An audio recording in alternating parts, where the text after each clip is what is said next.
we've set out to uncover the story of one place through the whole of English history. Romans, Vikings, Anglo-Saxons. That is a piece of an Anglo-Saxon bone comb. And all with the help of the local people. I told you it was only going to get better, didn't I? We think we found a mortar floor here. If in doubt, I put it in the tub and then Robert throws it out. The more you find out about the village, the more intriguing it gets. You don't realise the heritage that a village like Harcourt or Beecham has. The place is Kibworth in Leicestershire. Sit swa sterk winters at it dure lutian at ham, for eie slaver des mines. Using archaeology and science, we've already found a lost past. I can tell you who may well have lived on this spot. Really? His name was Alfred. So basically we're going to have to dig up your entire garden. The first chapter took us as far as 1066, the Norman conquest. What does it feel like as to suddenly have this new world coming on top of you? It's not, it's the end of the world. It's not a new world, it's the finish. The end of the world. The end of the world. It's a disaster. So how did the villagers respond to this disaster of conquest and war and brutal foreign occupation? How did it shape them and change them? How did they become us?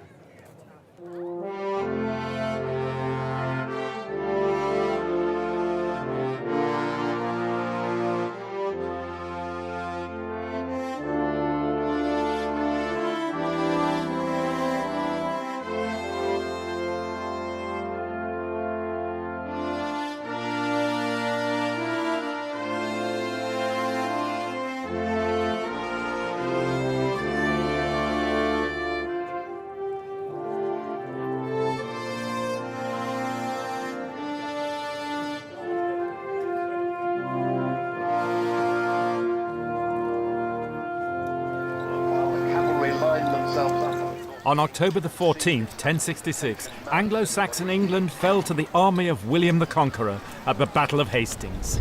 Everybody's getting butterflies in their stomach. The fear is starting to bite.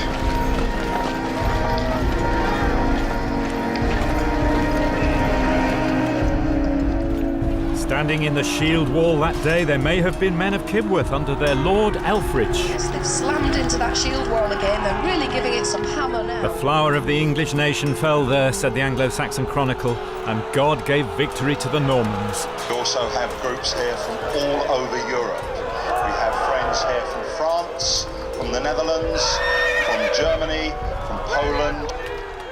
The Grandmesnil family are one of the big Norman aristocratic families.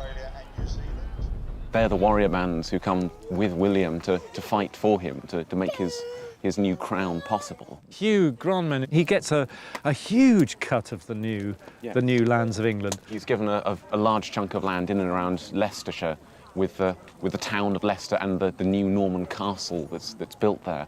And castles are one of the great innovations that the Normans brought to England. The Norman Hugh Grandmesnil now became the chief lord in Kibworth as the villagers passed under Norman rule, with a resident Frenchman.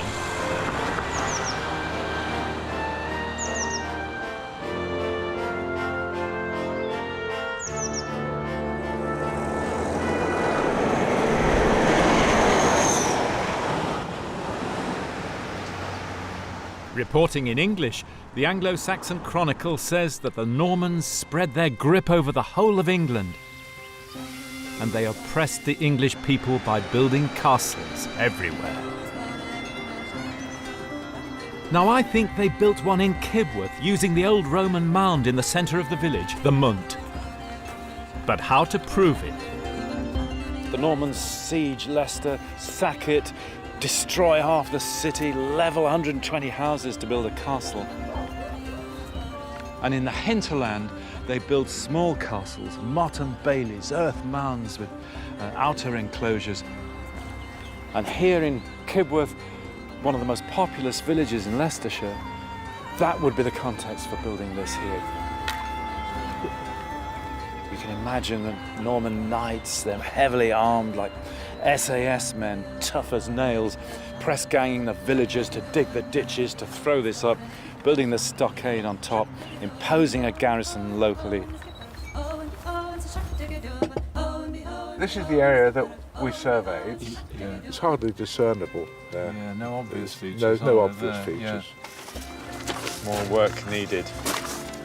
Proof that it was a castle was frustratingly elusive. It's all rubbish, obviously, from gardens. Yeah. It's been so heavily disturbed. I was still convinced that we'd got a Norman castle. In other places in Leicestershire where there's a Frenchman in the village, there's also a castle. We drew a blank with the Hallerton group. The site's been too badly damaged in the last couple of 100 years to be able to tell whether it's a Norman castle or not. But the evidence has to be there somewhere. And where better to look than in the great 18th century history of Leicestershire by John Nichols. Kibworth Church before the spire fell. And this is what the Montfort was like in the 1790s.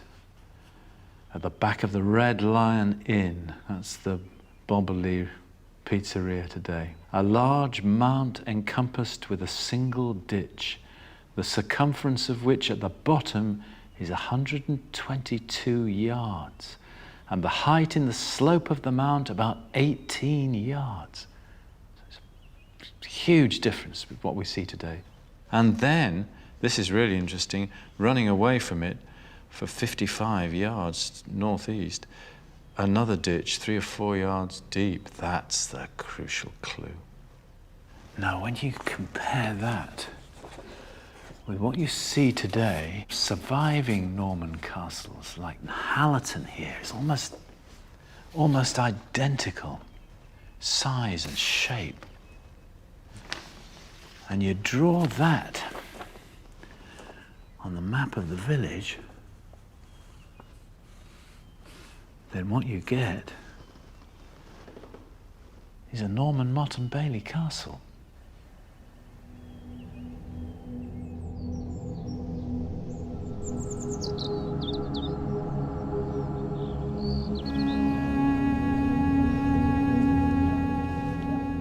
So even little Kibworth Harcourt got its Norman castle with its Frenchmen dominating the Saxon village with its allotments behind.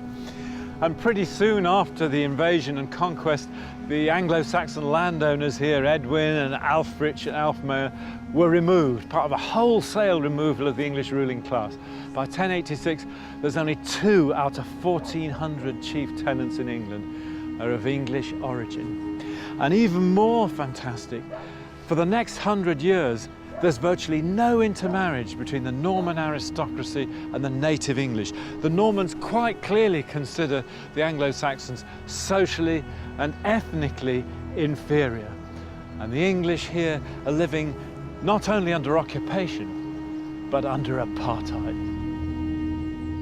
It took William and his mercenary armies nearly 20 years to subdue the English.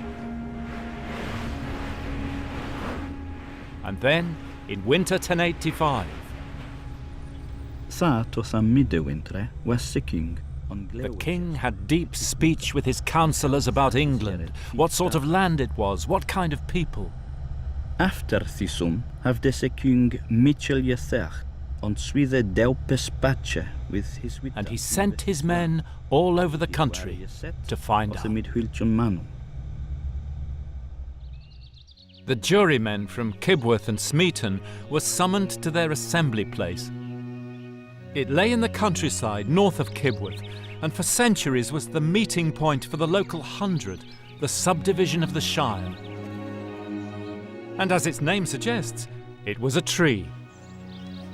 I've come here to meet a Kibworth man who's been obsessed with local history all his life and who thinks that he can pinpoint the lost site of the Gar tree.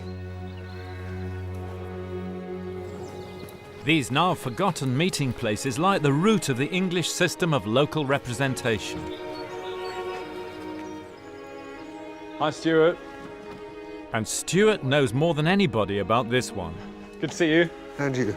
Come in. The den. Oh, gosh. The Gar tree stopped being used for local government and oath-taking in the early 1700s. But the site was recorded by the great 18th century antiquarian John Nichols. Because in here, there is actually one of the very only maps of where the Gartree bush used to be. Oh, isn't that fantastic? There. Oh, yeah. And it's on the Roman road, the old Roman road, on the north side of the Gartree road. Let me show you on the map. So it's on the Roman road itself? It is. I think it's there. These trees and mounds were important places for the English. As late as the 19th century, in many places, they voted in the open air, just like their ancient ancestors. When I was a lad, there used to be a big tree, which is now gone, and this is what I'm looking for here. That's the last Gartree that stood on the point. And there it is beside the road itself, with the Roman road disappearing to the distance. I always believed it was the site of the Gartree bush. Not many years after that, it died. It was a sad moment because it was the only thing that identified where we think the spot is. And when it fell, it rotted away. The farmer didn't touch it for several months. Knowing it to be hallowed ground, he left it. And they are kind of hallowed ground, actually, aren't they, these kind of places? I mean, thousands of years of being the landmark for the people of the whole part of the Shire, this part of the Shire. Such was the importance to me of this spot that I actually got a piece of the tree that was lying in the field. And there it is. That's the last piece of the Gartree. Holy trees, ancient myths, Herne the Hunter, Robin Hood. It's a fragment from the roots of England. Like an elephant's skull. It is. Isn't it? You know. I took loads of aerial photographs through the years. And on one day, when the sun was going low, one evening, I actually took a photograph of the crossroads. It was not until I got it developed and blown up, I actually saw what seemed to be an enormous mound on the site where the tree stood. But I think there's something ancient about that. Yes, that's amazing because the name, the Gartree, is probably Scandinavian, it's probably post-9th century. But the earlier English name is recorded in the Middle Ages, and it seems to be Mathelu or something like that. The Normans couldn't get the language straight, but it seems to mean that the speech mound or the meeting mound or the mound where people spoke. We should go and have a look. Let's do that. Can we? Yeah. The Gartree stood at the physical centre of the 100. It was a place known to everyone.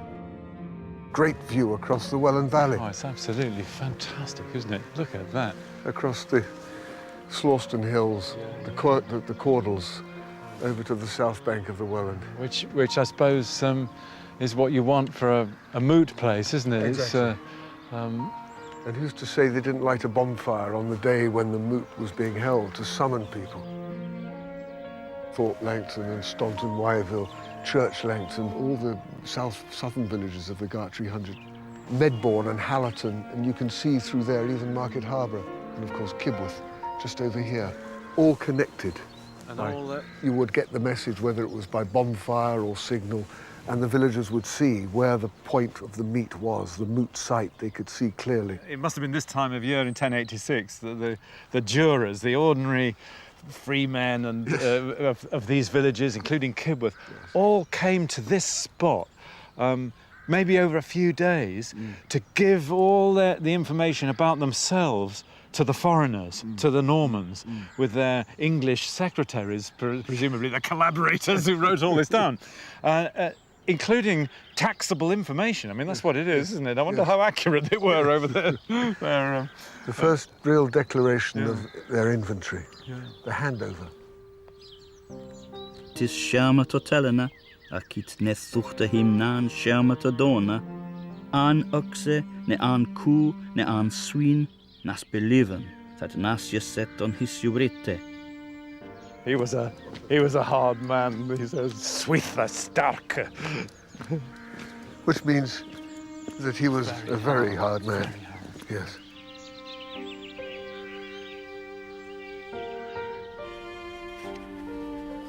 And afterwards, says the Anglo-Saxon Chronicle, all the results of the survey were brought to him.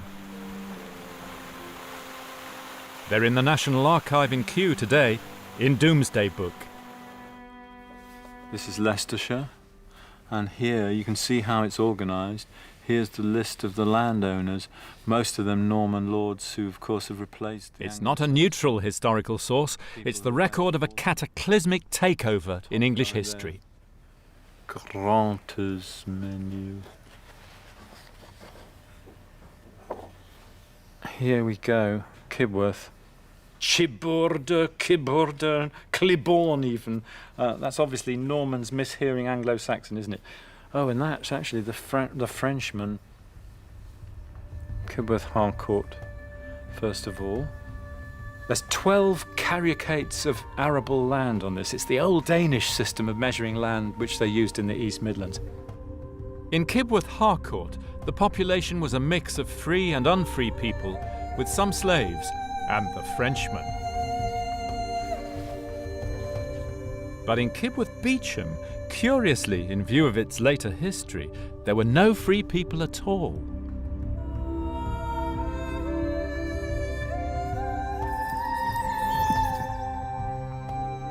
While in Smeaton and Westerby, the majority were free.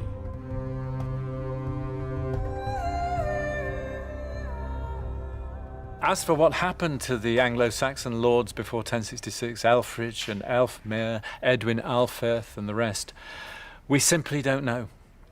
But perhaps there's one little clue, one trace of human feeling in all this bureaucratic detail in an entry from a village further south, where one Alfrich had farmed his land freely before 1066, but now farms it at a rent from William a Norman, graviter et miserabiliter, miserably and with a heavy heart. And you can bet that they felt the same way in Kibworth too. For the English people, it was the start of a long time of oppression, and in Kibworth they saw the horrors close up.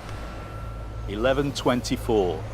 In this same year before Christmas, Ralph Bassett held a court of the King's Things at Houndhill in Leicestershire, and hanged there more thieves than anyone had before.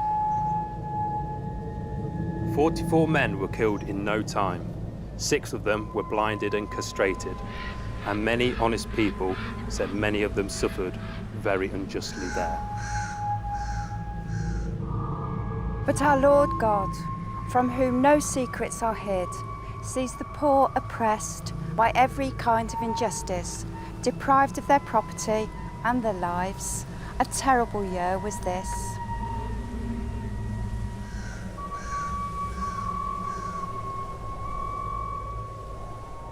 Beloved of Hollywood scriptwriters, the Norman yoke was not just a myth.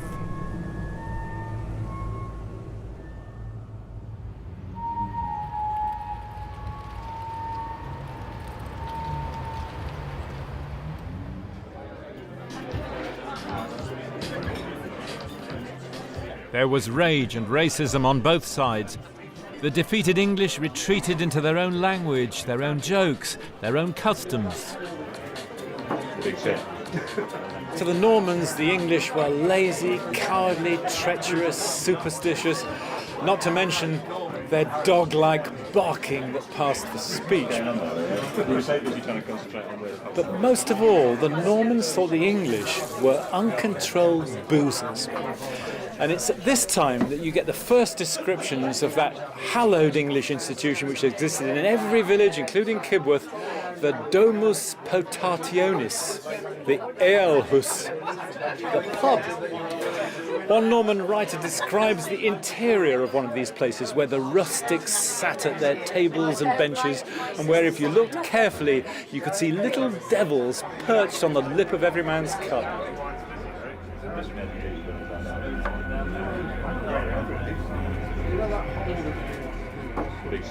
He's the old one, I'm the good-looking one, yeah? But it's interesting, isn't it? I think so even then, the English seem to have seen the pub as a place where you could get away from it, to chew things over, you know, see a man about a dog. But the Normans, for them, the pub was a place you wouldn't be seen dead in.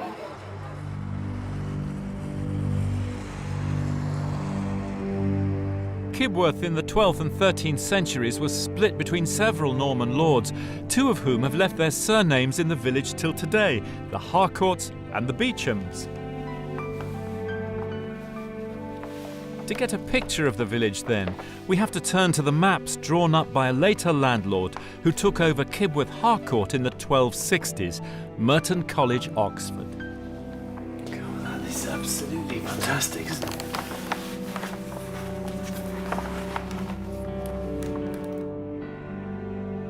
Astonishingly, Merton kept a record of all the families who lived here from that time. Oh, the old families. The Parkers, the Foxes, Colemans, Wayne's ancestors, the Bryans, the Sanders. They go back into the Middle Ages. Isn't that just gorgeous? London Way. So that's the A6. And Kibworth's on direct route. Poor little Kibworth, yeah. And still presumably working as an open field village. So as it had been in the 13th, 14th century. Yeah. Oh, it's absolutely wonderful. Oh, and St Wilfrid's Church still has its beautiful spire. Right, right. One of the village tragedies. When did that disappear? Fell in 1825, I think. Right. 160 feet. It was absolutely beautiful. But the key to the Merton maps, the centre of life in Kibworth from the Anglo-Saxons until 1779, is the open fields. And if you want to see what life was like in the heyday of the open fields, there's one place you can go, Laxton, the last open field village. Here in Laxton, you can see how our ancestors made their living for over 800 years.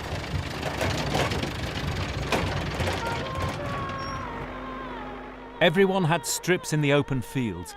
Everything worked by cooperation, overseen by an elected field jury of 12 good men and true. So this is exactly what they did in Kibworth back in the 1200s and the 1300s. This is the field jury going out into the fields, check the width of the strips, hammer the stakes in, check whether one farmer's infringed on the other's fields. That's on the stake here, isn't it? Yeah. A bit further up there, Stephen. So what are you looking for then, Roy? How can you tell where to put them? It's just on the edge of the curve of the field. The roadways should be 15 foot wide. Right. All these roadways, they should be 15 foot. If it's less than that, somebody's ploughed too far. Ah.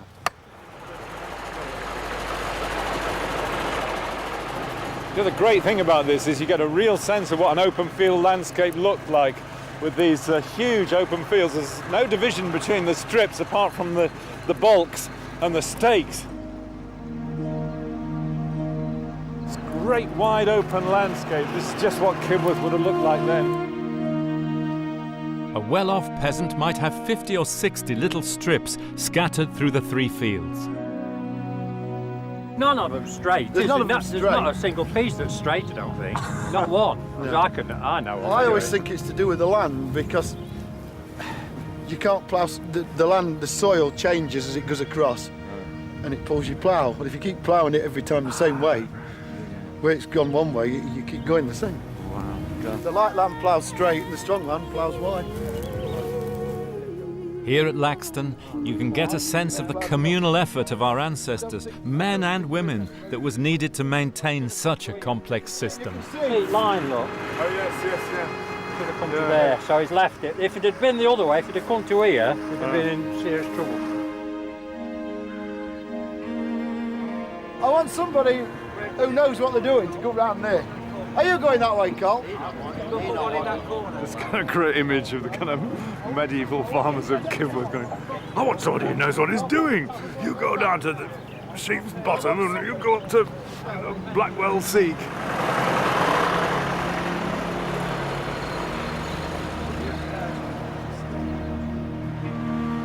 Today, the Laxton Field Jury meets in the Dovecote Inn. We've got, up at the top of the map, we've got the old Mott and Bailey castle site where the Lord of the Manor lived. We've got Westfield, Millfield and Southfield. And the way this developed was that so people had got a fair share of good land and bad land. It was a way of distributing the land so it was equal and fair to everybody. One is always fallow, one is then followed by wheat, and then the third field is always a spring-sown crop. And then the woodland forms our parish boundary, so you can see how the rural landscape developed from the centre of the village out into the countryside. What findings we got off Millfield? We've got Johnny Godson here on Langwell, not ploughed far enough. Langwell. Langwell, yes. This is how the Kibworth jury worked during the Middle Ages. Right. Yeah, then we've got Ivan Rayner on, well, I don't know what you call it, top of Westwood Edge there, next to ploughed too far. About a foot. Final one. Final one. It's fairly. It's fairly. It's fairly blatant. To be Yeah. Yeah, it is. Yeah. So we're going to find him. Yeah. Go on then. I'm open. What we put in? 50 quid. No, But this is much more than a quaint survival. You're watching the roots of the English system. Fiver. Yeah. All in agreement. Cooperation, respect for your neighbours, and the idea of fairness. That good old Anglo-Saxon word.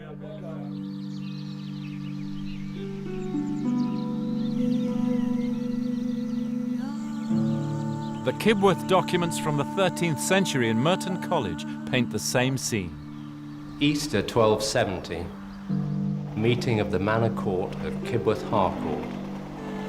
Grant of land to Robert, the son of Richard the parson. 8 acres in Kibworth Fields divided as follows. 1 acre on Little Hill near Roger White's strip. 1 rood upon Rayland near the land Rob Joy holds. 3 roods at Walworts near the land Hugh Hurtlebowl holds. 1 acre that sticks into Peashill Seek next to the strip of land held by Nicholas, son of Simon the Reeve. 1.5 roods on Pease Croft near Rob Joyce's land. Back then, the Kibworth jury probably met not in the alehouse, but in the church. Everything happens here. It's the focus of the parish. Parish officers are the public officials of the day. People meet here to sign contracts, get married in the port. And that's particularly important, of course, when you've got a settlement with more than one manor, 3 or 4 manors, as is the case here. The parish church is where the whole community comes together. It's the powerhouse of the community in many, many ways. Witnessed here at Kibworth Church by Robert Knoll, Henry Wisehard, Richard the Huntsman, William Gunsey, Ivan son of Roger of Kibworth, Sylvester the village scribe. The 12th and 13th centuries were a boom time in England. In our big dig with the villagers, we dug an unprecedented 55 test pits across the village. The Buddha of archaeology seated there in contemplation. And after scanty evidence for the Romans, Saxons and Vikings, suddenly the village seems to become richer and more populous. As the Norman occupation opened new trade links with Europe. Back in Cambridge, Carenza Lewis was now processing all the evidence that the villagers had gathered from their test pits. Take us on from 1066, the next couple of 100 years. How does it look in the ground? It's very interesting, actually, really quite dramatic. When we get into the post-Norman period, look how it changes. Huge explosion of growth in all of the villages, really. Certainly at Kibworth Harcourt, that looks like a nucleated village. By nucleated village, you're talking about a street with the houses along the street, a church. There's a kind of nucleus, and the fields are outside. This is what you're seeing for the first time, perhaps. I think absolutely. I mean, you can look at Kibworth Harcourt. There's a street running along there. Every single test pit, just about, that we dug along both sides of the road is producing pottery. It's a populous place. Absolutely. And Kibworth was also a place where travel and communications were developing. the A6, the bane of all Kibworth people's lives today, it was made a turnpike in the 18th century, but it starts in the 12th century, linking the village with Leicester and London. The village was doing well, and in March 1223, the king awarded Kibworth Beecham a licence for a market. King Henry to the Sheriff of Leicester, we grant to our trusty and well-beloved Walter de Beecham that he may have a market in Kibworth on Wednesdays, providing that that market does not prove a nuisance to other merchants in the region.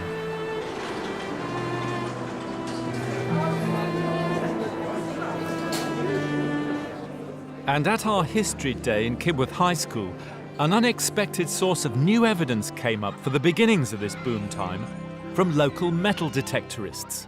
You didn't pick up any coins from that period, did you? If I could find it, I've got an Ethelred II. Ethelred the Unready. That's the one, yeah. It's only a half cut. Yeah. They cut him in half for a penny for currency. Yeah, they're actually made with a voided cross, so you can cut across the line. So the Normans took over an already sophisticated coinage system. And in the next period, there's a flood of finds telling us about wealth and travel. Probably from Walsingham. You know, you've got this sort of plants there that I interpret at least as a sort of a lily pot on there, which is to do with the Annunciation, the Blessed Virgin. And then on the other side, a crown. Henry III gave a golden crown to the wonder-working image of the Blessed Virgin Mary at Walsingham. So that fits of fantastic, absolutely amazing. So somebody's got an Islamic coin and turned it into a brooch. Can't read Arabic script, I'm afraid. I'm ashamed to say, but I didn't think it'd be a drawback in the history of Kibworth, but constant surprises here. So the economy boomed, the population more than doubled, markets opened everywhere, and the common law developed. Even the poorest English men and women had rights as well as obligations. At this point in the tale, the community of the village becomes part of the community of the realm. In the early 1200s, new laws began to restrain rulers like King John. Most famous was Magna Carta. But among them, one was especially important to the people of the village because it made them more free to use their own countryside. It's called the Charter of the Forest. It talks about their liberties and their rights, which had been held before in England. English people hark back to their Anglo-Saxon past as a time when, or so they believed, they had all these common rights, common laws, which had been eroded during the period of rule since 1066. In 1264, these conflicts came to a head in civil war. The barons had forced great reforms on King Henry III, which were published now not only in French, but in the people's language, English. Among the rebels was the Lord of Kibworth, Sayer de Harcourt. The rebel army confronted the king at Lewes in Sussex. No other country in Europe had gone so far and so early in attempting to reduce the king to a constitutional monarch. To force the king to rule according to custom and law, to consult not only with his great nobles, but with the representatives of the shires like Leicestershire. The leader of the barons was the French-speaking Earl of Leicester, Simon de Montfort, an unlikely people's champion. He gives a speech to the army. He's a great speaker, de Montfort, epigrammatic and forceful, somewhere on this spot. You're fighting for England, he says now, for honor, for God, for the Blessed Virgin Mary and the saints of the Holy Church. This revolution is almost a religious crusade to him. The clash was brief and savage. The king's army was broken. Peasant soldiers cut the throats of knights in armor. The victory of Simon de Montfort here at Lewes unleashed a surge of elation among many, and for some an almost revolutionary fervour. England can once again breathe the air of freedom, wrote a poet in 1264. Liberty is theirs, and Englishmen who were once despised like dogs can now walk with their heads held high, their oppressors overthrown. So 2 centuries after the Norman conquest, the English people once more found their voice. All generations quarry the past for defining moments of identity. And for the English people, de Montfort was one.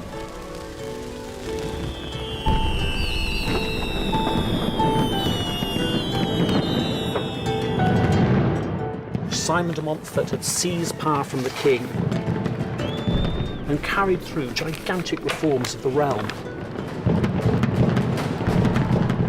He sent a justiciar, a legal official, round the kingdom to hear everybody's complaints, even from the lowliest peasant. And some of the legislation, the abolition of various impositions, various types of fine, were directly designed to benefit the peasantry. So you can see that the peasants themselves believed passionately in these kinds of reforms. And I think particularly this area of Leicestershire, South Leicestershire, is very radicalised politically and very informed. The peasants know what's going on. And almost miraculously, we've got a glimpse of that heady summer of 1264 from Kibworth itself. A month after the Battle of Lewes, the villagers went on their annual local pilgrimage to the ancient church of St. Mary Arden, 5 miles away at Great Bowden. Pilgrimage is hardwired into our DNA. 99.9% of pilgrimages in the Middle Ages were local ones. Every parish has a place outside the village, outside the centre of settlement, where people will go.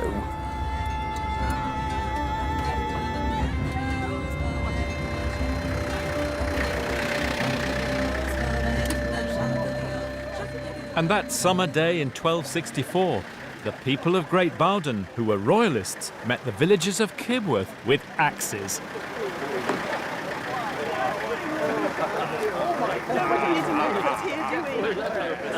Oh, that's great, that's great. Hello, everybody. I see the Bowden people have come armed with their axes. What followed is a tiny moment in a bitter civil war, but it shows how deep the passions ran even at local level. Right, are we meant to be afraid now? No, you're All friends. ready for You're battle? friends now because you're wearing the badge. Oh, joined it now. Of course, the king has been defeated at the Battle of Lewes the previous month. People of Kibworth come on their customary, whatever it is, pilgrimage or whatever. Graham's going to try and elucidate this for us. And when they try to go into the church, as was their custom, then some of the people of Bowden, led by this guy called William King, suitable name for a royal estate, barred their way, and then an axe was produced. Come and have a look at the church first. The man at the centre of the fracas came from a well-known Kibworth peasant family. He was called John Woddard. He's later found with Montfort's army down in Kent.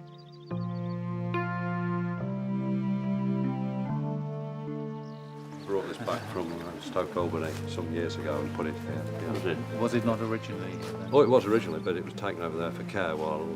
The locals at Great Bowden are now restoring this 17th century chapel, which was built from the remains of what was once the medieval mother church of Kibworth. If you imagine going back and back and back, this graveyard must have many, many thousands of burials in it. It's a huge churchyard. It's far, far bigger than one would need for a commoner garden village church. It implies that St Mary in Arden is the regional mother church. A really important place in their religious calendar. When the people of Kibworth are coming here, it's Whit Monday. There were earlier processions of this type, not just Pentecost, but probably Easter, made by daughter churches of Anglo-Saxon minsters to their mother church. Wow. What we do nowadays at Easter, like you said, the clergy gather at the cathedral where the oil is blessed, and that's the chrism oil as well, and the clergy take it with them into the parishes. That's what's happened nowadays. It always seems to be the same. One parish is trying to keep another parish behind it in the procession. They're competing for the privilege of going first into the church. Maybe 24 parishes converging on this place, and for a ceremony which was full of movement and light and sound and joyousness, because Pentecost is the birthday of Christ's church. Do they walk barefoot? Was there a particular tradition? Did you carry banners? Oh, you certainly carried banners. You were representing your parish. Yeah. So when somebody tries to tell you to get back in the queue, local patriotism takes over, I suspect. So I think anger, actually, probably, because if the king was captured, and this was the king's estate still at that time, so they would feel absolutely furious and really red raw with rage. And so it may have been a religious procession, but the people in Bowden could have felt quite differently about it and very, very angry. Yes. And I think that's what it was. And they come tooled up. They still do. They had axes hanging at their belt. In the National Archive, the record survives to tell us what happened here that day. When the men of Kibworth came to the church of Harborough to make their procession there, the foresaid William King of Bowden came to prevent them from proceeding into the church, and struck the foresaid Woddard with an axe and kill him if he could. And the foresaid John Woddard, perceiving this, turned round and struck the foresaid William in the head with an axe, so he afterwards died of that blow. And the jury, actually loaded with people from Kibworth, seems to have concluded that it was self-defence.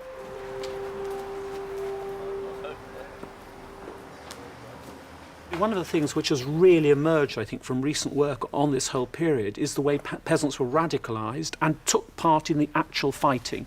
They both took part in raid and counter-raid, in the bands of Montfortians burning villages in surrounding areas. But they also fought in the great battles. I mean, I would have thought Woddard was very likely in his troop at the various battles, and we may think probably of contingents from Kibworth, peasant contingents from Kibworth, physically on the fighting side. That summer, de Montfort summoned a great peasant army from all over England, including John Woddard of Kibworth, to repel a French invasion. But that was the high point of the revolution. The following year, it was crushed at Evesham.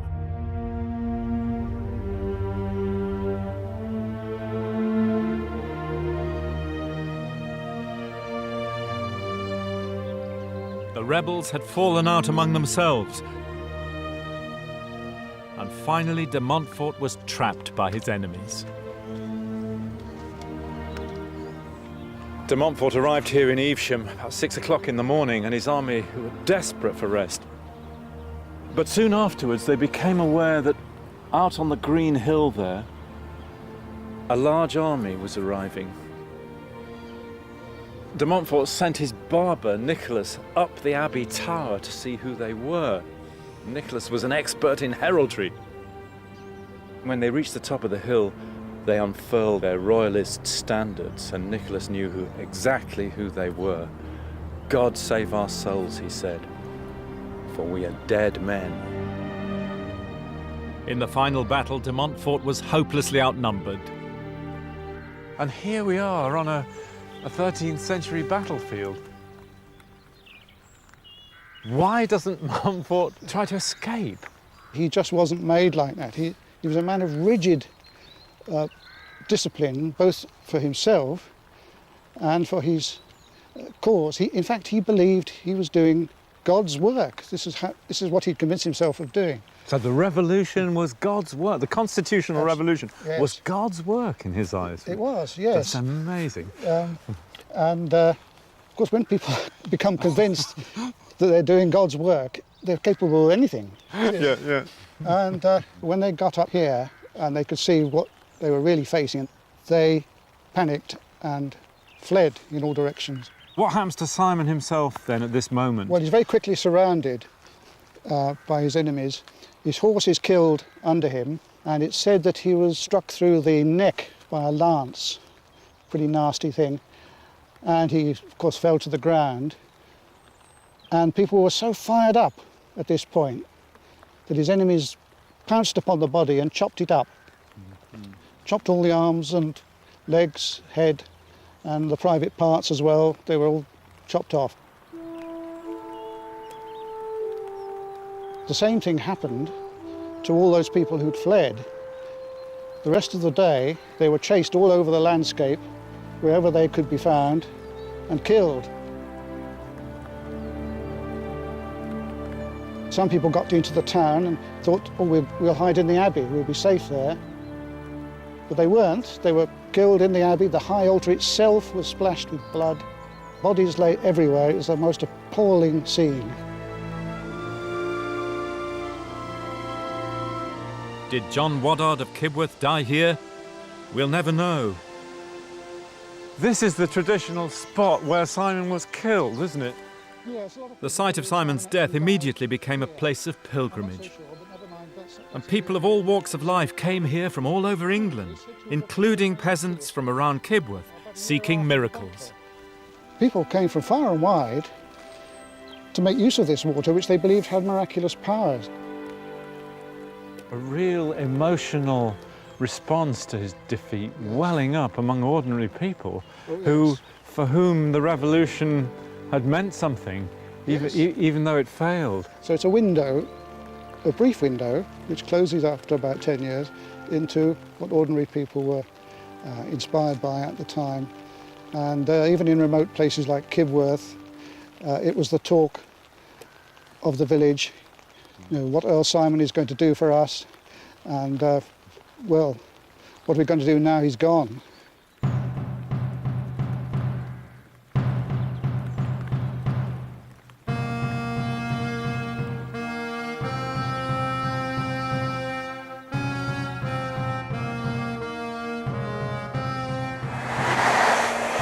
After the battle, the king's men swept into the villages around Kibworth, which had supported de Montfort.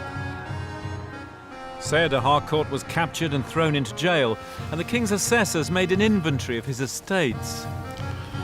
And this is the November 1265. This is Full of anger and bitterness towards Sire de Harcourt, the king demands to know what he possesses in his manor of Kibworth. How much arable and meadow, how many freeholders and villeins, the condition of the manor house, the dovecot and the windmill, and its annual taxable income. And in this time of vengeance, close to Kibworth, we can hear the voice of the peasants themselves. At Peatling Magna, a royalist called Peter de Neville sends a troop of men through the village, and the peasants stop them. They try and prevent them going through the village. And what Peter de Neville actually says, or alleges that they actually said, was that why are we doing this? It's because you're committing all sorts of seditions and treasons, because you're acting against the utility of the community of the kingdom and against the baron. The utility, the welfare, or something like that, of the community of the realm. Of the realm.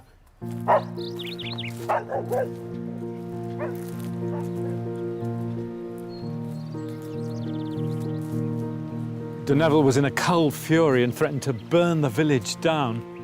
Men took shelter inside the church, and a small group of the villagers, mainly women, stood out here and argued with the king's men, and they were led by a woman, by Mrs. Pillerton, the wife of one of the peasants. Oh, that's so beautiful, isn't it? She said to the king's men that they were guilty of heinous treachery and other crimes because they were against the barons and they were against the welfare of the community of the realm. I can imagine her as a fairly buxom, sturdy, real woman of the soil, and certainly very, very determined. But she was backed up by her other women. I believe the record says that the women pleaded with Peter's men. So you can imagine them. And they'd promise anything, really, protect their families. We would, wouldn't we, Margaret?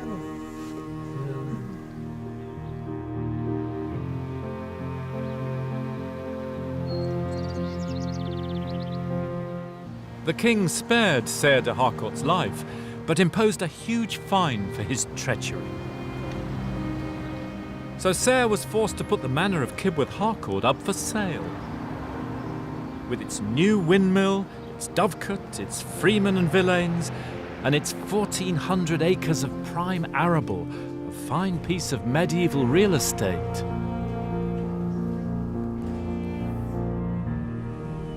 And with that, a new character enters our story, Merton College, Oxford. The college had recently been founded by Walter of Merton, a supporter of the king whose lands in Surrey had been plundered in the war by de Montfort's troops. Simon de Montfort has lost and is dead. And therefore, Walter de Merton knows that he's on the winning side. And so all the lands of the Montfortians, of whom Sayre de Harcourt was one, are in a poor way and heavily indebted. There's a document in the National Archive where the king says, I have put aside my anger and rancour towards the said Sayre de Harcourt, and a swinging fine will do instead. So he has to sell. He has to sell up basically because he's been ruined. And Walter de Merton, who now realises he's on the right side, seizes the moment. That's right. Yes. And as he's the former Chancellor of Henry III, he's in a good position. and pays off these debts and buys, it's interesting, he buys first the advowson of the chapel, and then 3 days later he buys the manor in 1270, October 1270. The purchase document, I think he use some word like my old friend, my associate, my dear old fellow, or something like that. Just tell us the story. Walter perhaps was sensitive to the passionate feelings aroused by the failed revolution. Best perhaps let bygones be bygones. This is what you've really come to see. Well, that's just wonderful. College's monument room. Wow. So when was this built, Julian? It was finished in 1291, and it was built to be fireproof. A stone roof. You see, there's no wood in the roof, and there's no wood in the floor. It's all stone and tile. State of the art for the late 13th century. And here are 750 years of the records of Kibworth Harcourt, an almost unbelievable treasure trove of the social life of the village. And they even have Sayre's sale document. I cannot believe that this is... Whose seal is that then? That was de Harcourt, I think. That's the Harcourt seal. There's the text, Sayres de Harcourt, sends greetings, and then saying he's conceded and by this charter confirmed. And Walter de Merton. Absolutely great. My dear friend. Taking the shirt off my back, but he's my dear friend and fellow.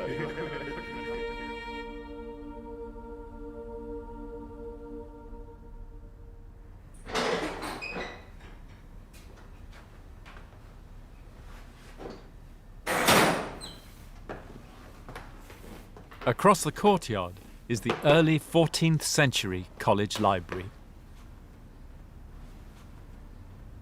Isn't this wonderful?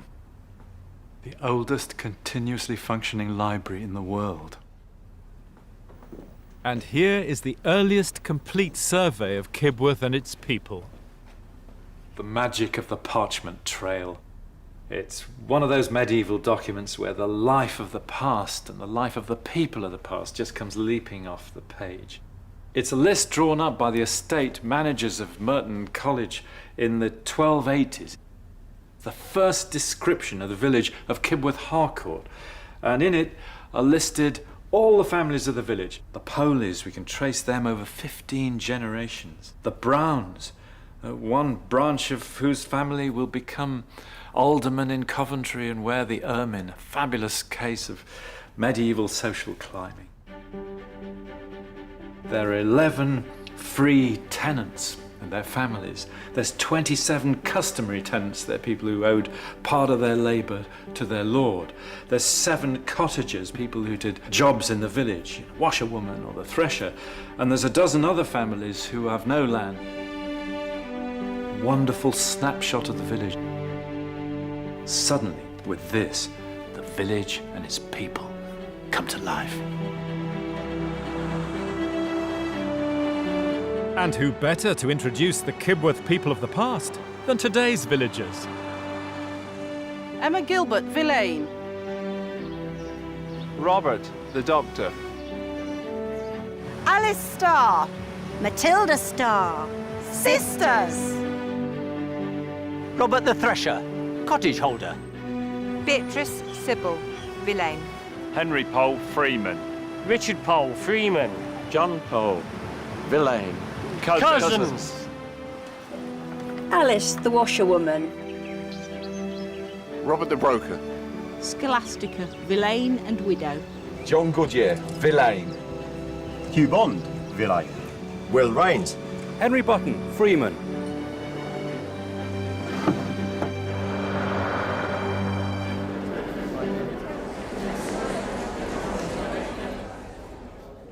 And for almost 750 years, the relationship has continued. On behalf of the College Choir, can I say what a very great pleasure it is for us to be with you this evening and to bring greetings from the Warden and Fellows at Merton. Our founder, Walter de Merton, will be pleased to know that the relationship between his college and Kibworth is alive and well today. Ladies and gentlemen, the choir of Merton College, Oxford.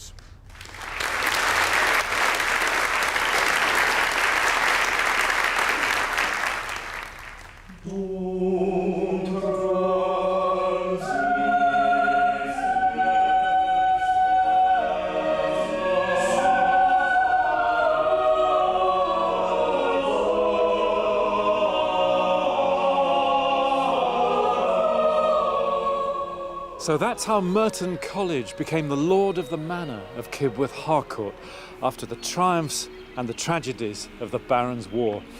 By that time, in the 1260s, the people of Kibworth have already known Roman lords, Anglo-Saxons, Vikings and Normans. So how will it fare now with an Oxford college? And how will the villagers cope with the horrors that lie ahead in the 14th century, the most catastrophic in our history? That's the next chapter of the story.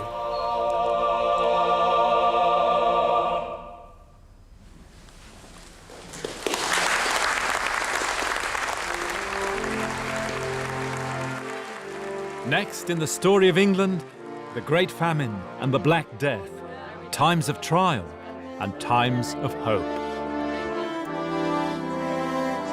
Are you a local person? Yeah, I live in Oadby.